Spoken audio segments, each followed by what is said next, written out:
almost everything we think we know about addiction is wrong.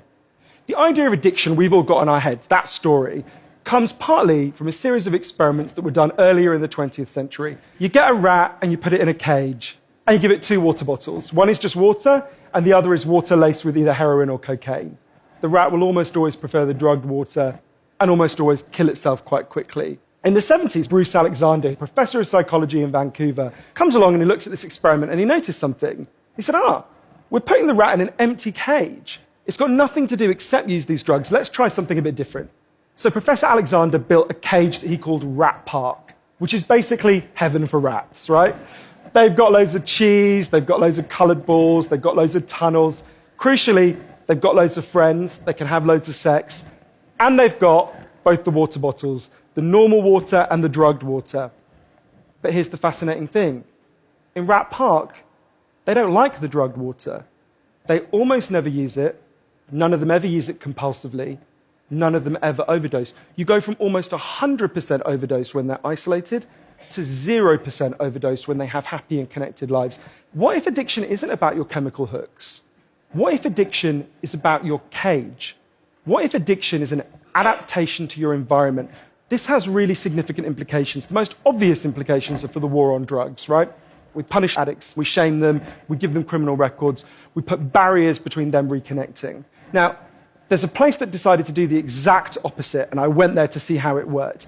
In the year 2000, Portugal had one of the worst drug problems in Europe. So one day, the Prime Minister and the leader of the opposition got together, set up a panel of scientists and doctors to figure out what would genuinely solve the problem. And they came back and they said, decriminalize all drugs, from cannabis to crack.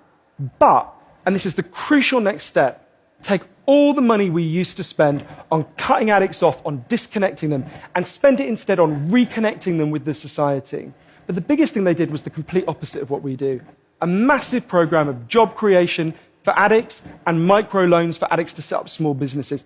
And when I went and met the addicts in Portugal, it's fascinating. What they said is, as they rediscovered purpose, they rediscovered bonds and relationships with the wider society, and the results are in.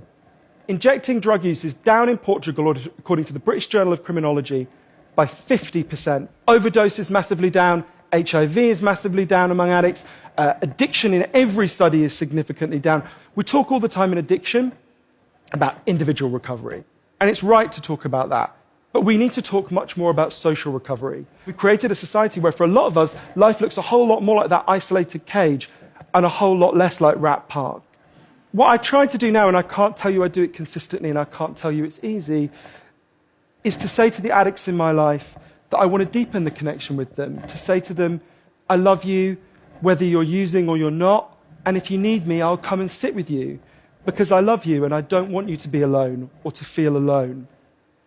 And I think the core of that message, you're not alone, we love you, has to be at every level of how we respond to addicts, socially, politically, and individually. Because the opposite of addiction is not sobriety. The opposite of addiction is connection.